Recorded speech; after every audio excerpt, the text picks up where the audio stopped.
Hello tout le monde, j'espère que vous allez bien. On se retrouve aujourd'hui pour une vidéo recette. Alors ne soyez pas surpris, ce sont des recettes que j'ai filmées en septembre et en octobre. Donc oui, ça date, je suis désolée, mais je n'avais pas pris le temps tout simplement de monter cette vidéo. Donc j'avais beaucoup de rush, mais voilà, le temps me manquait pour vous mettre ça en ligne. Chose faite, donc j'espère vraiment qu'elle vous plaira. Vous allez voir, il y a du salé, du sucré, il y en a pour tous les goûts. N'hésitez pas à me dire en commentaire votre recette préférée de cette vidéo et si ce type de contenu vous plaît. Allez, je vous dis à de suite avec la vidéo.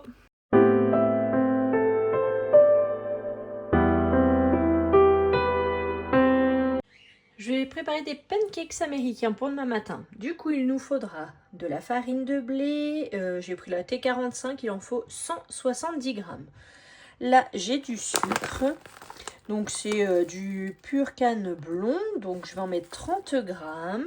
Ensuite, un œuf, une pincée de sel, un sachet de levure chimique, 30 grammes de beurre doux fondu, une cuillère à café d'arôme vanille et 190 ml de lait.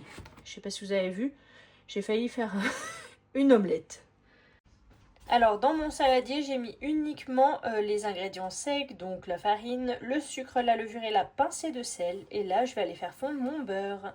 J'ai fait fondre mon beurre 45 secondes à puissance 500 watts.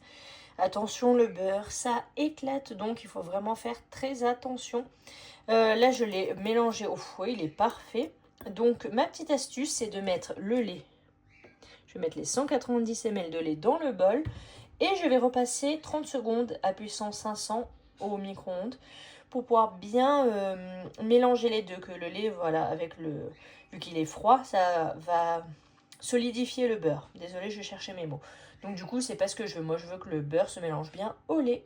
J'ai mélangé ma préparation sèche afin que tout soit bien homogène. Et là, on a la préparation beurre-lait. Et je vais ajouter mon arôme vanille et ensuite l'œuf et je vais battre. Mon mélange liquide est prêt. Mon mélange sec est prêt. Donc là, on fait comme un petit puits et on va mettre le 3/4 de la préparation au milieu. Et en fait, on va essayer de mouiller la farine avec le liquide, mais sans mélanger fort. Vraiment, juste apporter la farine dans le liquide. Je vais essayer de vous filmer en même temps. Donc vous voyez, hop, on fait comme ceci. Vous voyez, c'est pas vraiment mélangé. En fait, c'est important pour avoir des bons pancakes bien moelleux de ne pas trop mélanger la pâte et presque d'avoir des grumeaux.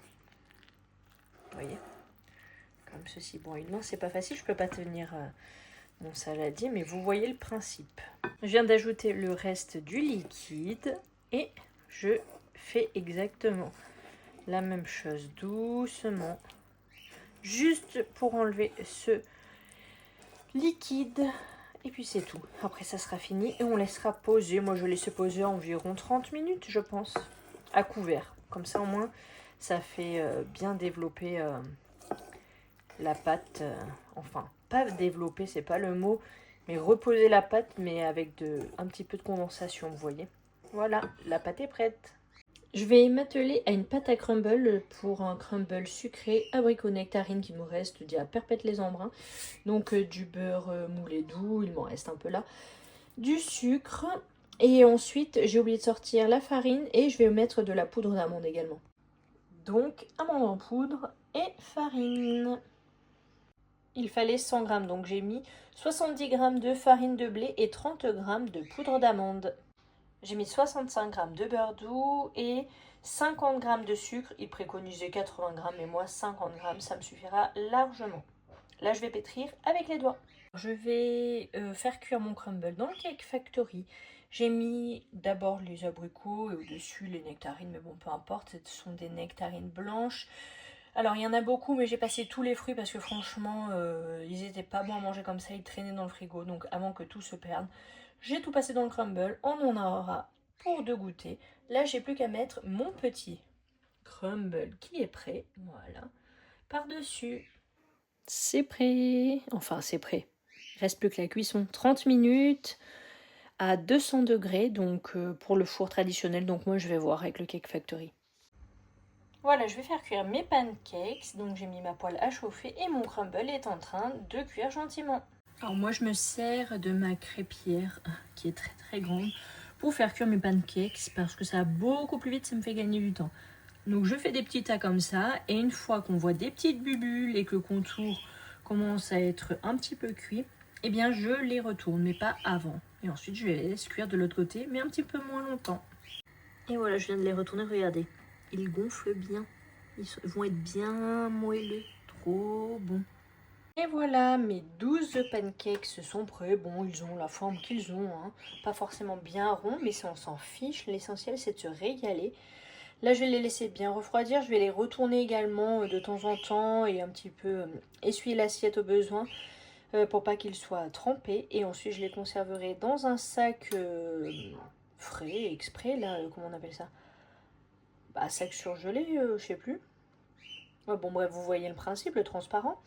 Et je les mettrai au frigo pour nos 2 petits-déj prochains. Et voilà, on se fait embuer, mais c'est prêt. Ça sent bon. Alors j'ai mis 180 degrés, 40 minutes. Voilà, je préfère mettre plus doucement. Donc là, je vais le laisser refroidir gentiment. On va pas le manger bouillant, bien évidemment. Donc voilà, on va se régaler, je pense, ça sent bon.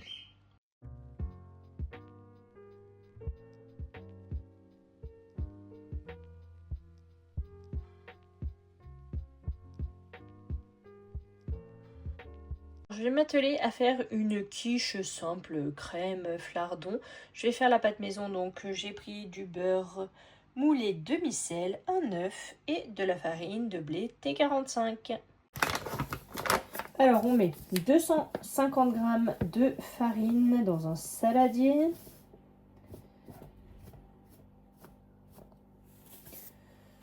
Ensuite on met 125 g de beurre. Donc moi j'ai mis, enfin je vais mettre le beurre demi-sel. Si vous mettez du beurre doux, vous rajoutez du sel à votre pâte. Donc 125 g que je vais couper en morceaux pas trop gros.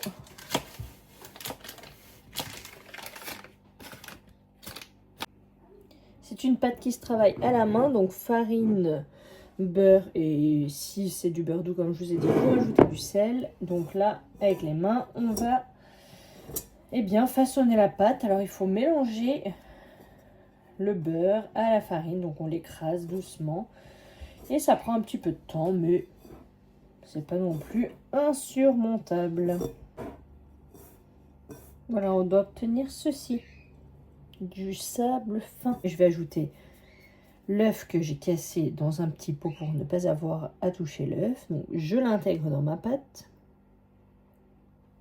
Hop, je le recouvre de une petite préparation farine, beurre. Hop, je l'intègre.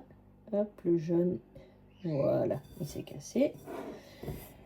Et j'intègre tout ça pour former une boule de pâte. Si je vois que par hasard l'œuf n'est pas suffisant pour m'aider à former une belle boule de pâte, eh bien je rajoute un tout petit peu d'eau, mais j'ajuste au fur et à mesure.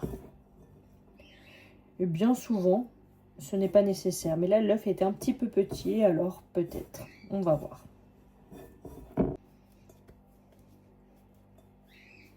On obtient une belle boule de pâte que l'on va étaler avec un rouleau. Hop, je vais rouler ma pâte au rouleau à pâtisserie, comme je vous le disais. Elle est légèrement sèche, mais j'avais pas envie d'ajouter de l'eau. Donc, on va se débrouiller. Hein. Ça sera peut-être un peu plus dur à étaler, mais ça va le faire.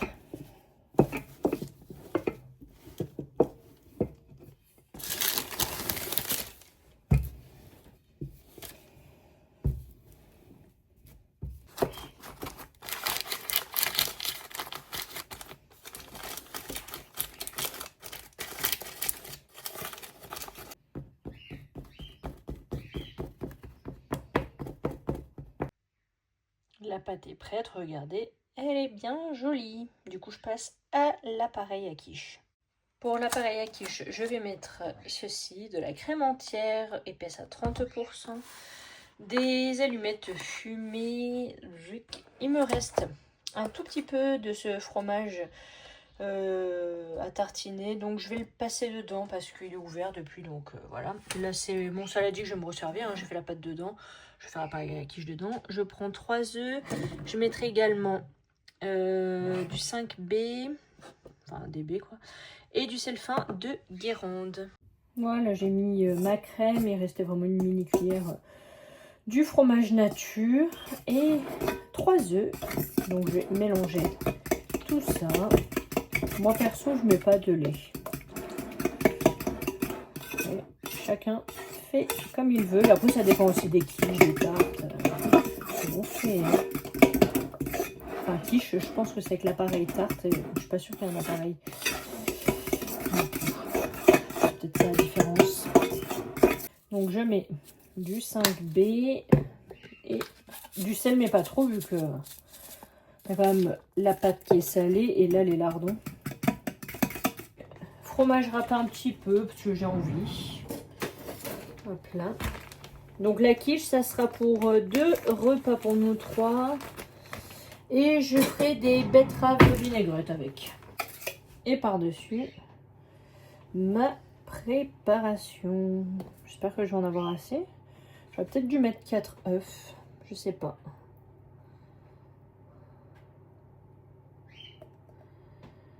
Eh ben, c'est pas de trop, hein, je vous le dis. Hein. Presque limite. Et voilà, plus qu'à enfourner 35 minutes à 180 degrés. Bon, vraiment, c'était pas de trop l'appareil, hein, au contraire. Plus j'ai fait des bons gros bords. Bon, ça va légèrement gonfler hein, quand même. Hein. Mais voilà, c'est pas grave, elle sera très bonne, je suis sûre. Je vais faire un gâteau au chocolat. Donc, on a besoin de 200 g de chocolat noir dessert, un sachet de levure chimique, 140 g de compote. Mais moi, je vais prendre celle-ci, pomme mangue. Ça fera 200 g, donc le reste, on le mangera, bien sûr. Du sucre, moi, c'est le pur canne blond, comme ceci. 3 œufs, de la farine, je crois que c'est 70 g, et une pincée de sel. Oui, c'est ça. 70 g de farine et j'ai oublié de vous dire 70 g de sucre. Alors, je vais mettre 70 g de sucre dans mon saladier. J'ajoute mes 3 œufs.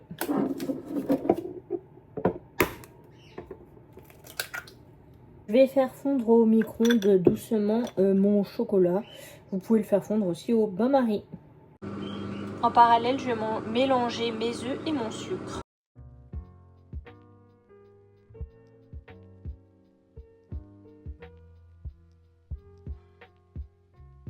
J'ai bien fouetté mes œufs avec mon sucre et le beurre, n'importe quoi. Le chocolat doit être fondu, donc je vais regarder ça tout de suite. Mon chocolat est bien fondu, donc je vais l'ajouter, mais c'est vraiment très chaud, alors je pense que je vais attendre un petit peu. J'ajoute mon chocolat fondu. Je vais ajouter également ma farine, donc 70 g.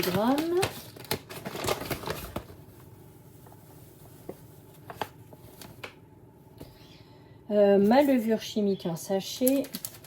Je vais mettre 140 g de compote. Donc moi c'est à la mangue, mais mettez ce que vous voulez. Hein. Compote à la pomme, c'est très très bien. Et sans sucre ajouté, c'est mieux. Moi elle est sans sucre ajouté. Vu qu'on a mis déjà du sucre, on a mis du chocolat qui est sucré. On peut également utiliser du chocolat noir plus intense. Mais moi je pense pas que ça passerait pour Timéo, que ce soit trop fort. J'ajoute une petite pincée de sel. Là, je mélange ma préparation.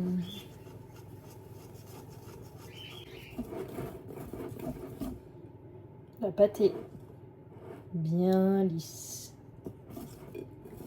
Regardez, super belle la pâte. Plus qu'à la mettre dans un moule.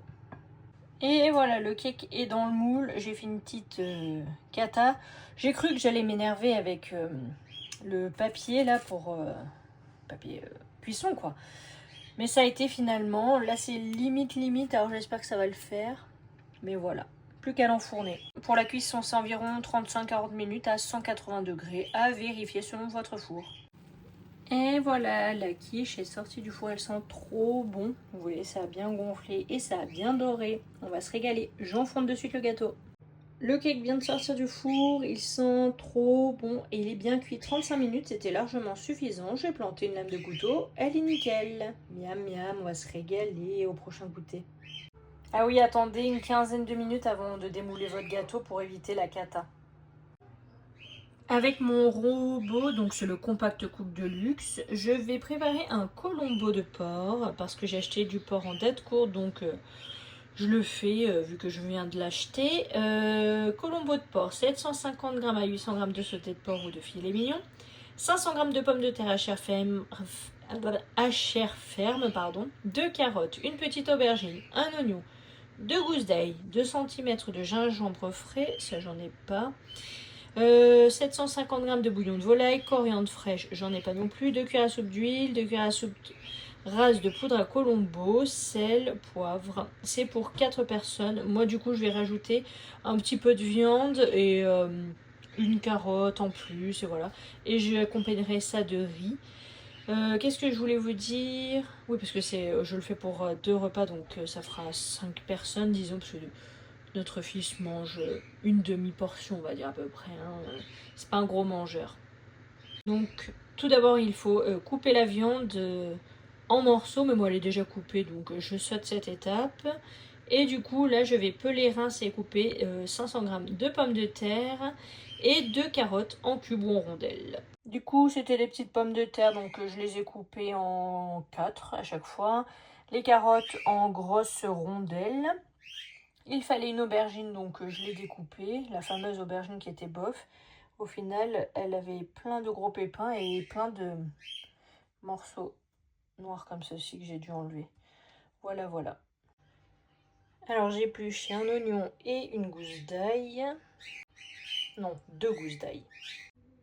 Il faut mettre dans le robot l'ail et l'oignon, également du gingembre frais, mais j'en ai pas. Voilà, ça a mixé quelques secondes. Et là maintenant, je vais mettre la pâle de mélange. J'ajoute 2 cuillères à soupe d'huile d'olive. Ça va cuire pendant 5 minutes à 100 degrés. J'ai oublié de vous montrer, donc là c'est le porc label rouge là, comme ceci, hop, que j'avais acheté. Donc là je vais mettre les 2 barquettes dedans et j'ai rajouté les épices à colombo, donc c'était 2 cuillères à soupe. Là j'ai commencé à mettre la viande. Ça repart en cuisson 5 minutes à 110. Il faut désormais ajouter tous les légumes, 750 g de bouillon, sel et poivre et laisser cuire. Je n'ai pas de bouillon de volaille, donc moi ce sera un bouillon de légumes.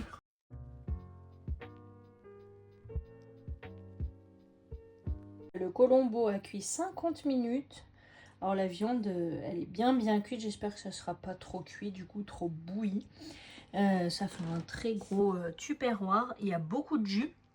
Donc ça sent très bon. Là j'en ai versé un petit peu à côté. Et il reste 1 tonne de jus par contre. Donc je sais pas trop si je mets tout ou pas. Je vous avoue. C'est la première fois que je le fais. Et notamment au compact cook. Donc voilà.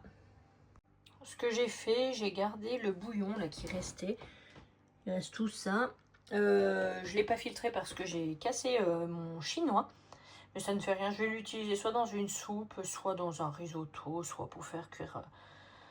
J'en sais rien. Mais voilà, dans les jours là, demain ou quoi, je ferai une petite recette et je m'en servirai. Ça sera très bon. Et au moins, pas de gaspillage. Comme d'habitude, je vous remercie du fond du cœur pour ceux qui me soutiennent, qui regardent mes vidéos, qui mettent un petit like, qui commentent aussi, ça fait très plaisir, je réponds à tout le monde. N'hésitez pas aussi à partager, à activer la cloche de notification, comme ça vous savez quand je poste, parce que oui, je sais, je ne suis pas régulière, c'est vraiment pour le plaisir que je fais ça, de partager tout simplement avec vous un petit bout de nous.